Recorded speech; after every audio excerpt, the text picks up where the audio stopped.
Assalamualaikum warahmatullahi wabarakatuh. Nabi Yusuf merupakan salah satu utusan Allah yang terkenal dengan ketampanan dan kepintarannya, serta kisah masa muda beliau yang sangat menyayat hati tatkala beliau dibuang ke sebuah sumur tua oleh saudara-saudara tirinya. Adapun kisah tentang ketampanan Nabi Yusuf diceritakan dalam sebuah hadis riwayat Muslim. Nabi SAW menceritakan peristiwa Isra Mi'raj yang beliau alami. Ketika beliau sampai di langit ketiga, beliau bertemu dengan Yusuf. Nabi Muhammad SAW lalu berkomentar ketika bertemu beliau, "Di sana saya bertemu Yusuf alaihi salatu wassalam. Ternyata beliau diberi setengah ketampanan."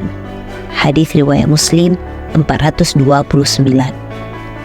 Ibnu Qayyim menjelaskan makna hadis tersebut.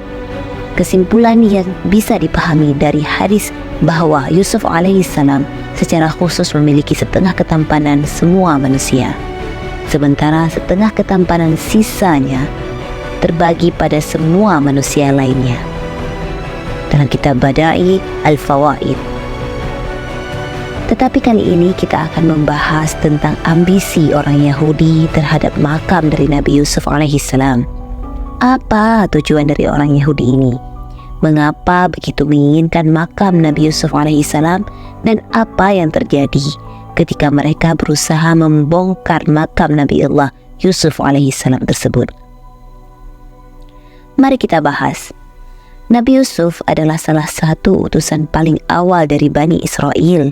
Beliau diangkat menjadi Menteri Keuangan Mesir dan juga dianugerahkan kenabian setelah melalui perjalanan panjang yang penuh rintangan dan kesulitan. Sebelum Nabi Yusuf meninggal, beliau pernah berpesan kepada para pengikutnya agar ketika para pengikutnya ini hendak meninggalkan Mesir nantinya, maka Nabi Yusuf ingin mereka membawa tubuhnya bersama dengan para pengikutnya itu.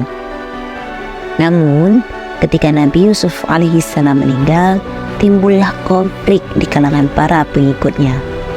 Dan akhirnya Nabi Yusuf dimakamkan di tengah sungai Nil di dalam peti mati. Jadi begini ceritanya. Ketika Nabi Musa alaihissalam diutus Allah untuk membebaskan kaum Bani Israel dari perbudakan Fir'aun, yang kemudian Nabi Musa alaihissalam membawa Bani Israel pergi ke Kinan. Nah, ketika mereka berada dalam perjalanan, tepatnya ketika mereka melewati tepi sungai Nil, orang-orang Bani Israel ini kemudian memberitahu Nabi Musa alaihissalam bahwa mereka masih mempunyai janji kepada Nabi Yusuf, bahwa setiap kali jika mereka akan meninggalkan Mesir, mereka akan membawa serta peti mati dari Nabi Yusuf alaihissalam. Namun, karena mereka baru saat itu hendak bepergian, sementara wafatnya Nabi Yusuf sudah lama sekali berlalu, sehingga tidak ada seorang pun di antara mereka yang tahu di mana tepatnya lokasi pasti dari peti Nabi Yusuf alaihissalam tersebut berada. Hingga akhirnya salah seorang dari pengikut Nabi Musa ingat bahwa ada seorang wanita yang sudah sangat tua mengetahui di mana letak persis dari makam atau peti Nabi Yusuf alaihissalam tersebut. Mendengar pemberitahuan itu, Nabi Musa langsung bergegas menemui wanita renta tersebut dan bertanya kepadanya perihal di mana letak peti mati Nabi Yusuf alaihissalam berada. Namun, apa yang terjadi? Perempuan tua itu tidak mau langsung menjawab, melainkan dia mengajukan sebuah syarat kepada Nabi Musa sebelum dia memberitahukan di mana letak peti mati Nabi Yusuf tersebut berada. Mendengar jawaban dari wanita tua itu, Nabi Musa menjadi sedikit enggan. Namun akhirnya Allah Subhanahu wa Ta'ala yang Maha Kuasa menyuruh Nabi Musa untuk menerima persyaratan wanita tua itu. Apakah syarat yang diberikan wanita renta tersebut sehingga membuat Nabi Musa enggan terhadapnya?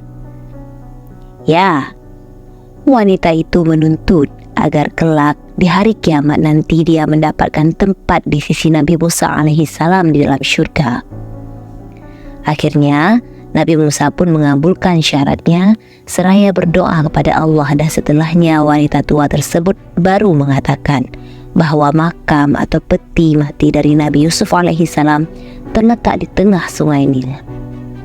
Singkat cerita, Bani Israel bersama dengan Nabi Musa alaihissalam kemudian berhasil menemukan peti mati dari Nabi Yusuf dan kemudian membawa peti mati itu ke Palestina. Namun, setelah peti mati itu dibawa ke Palestina, sebenarnya tidak ada yang tahu persis di mana peti tersebut kini berada. Bisa kita simpulkan dari peristiwa itu bahwa tidak semua orang ketika meminta sesuatu adalah berupa harta dan benda. Wanita tua tersebut sangat bijak dalam membuat permintaan. Sebuah permintaan yang sampai membuat Nabi Musa gusar untuk memenuhinya. Semoga kita bisa memetik hikmah dari kisah tersebut. Nah, sekarang kita bahas adapun terkait di mana lokasi makam Nabi Yusuf. Hingga saat ini, ada yang menyebutkan bahwa makam beliau berada di pinggiran kota tepi barat Nablus dekat Tel Balata, wilayah tepi barat utara Palestina. Makam Nabi Yusuf berbentuk monumen penguburan yang terletak di pintu masuk timur ke lembah yang memisahkan Gunung Gerizim dan Ebal, 300 meter barat laut Sumur Yakub. Demikianlah sepenggalan kisah tentang akhir hidup dari salah seorang Nabiullah yang tampan dan cerdas, Yusuf alaihissalam. Semoga bermanfaat. Assalamualaikum warahmatullahi wabarakatuh.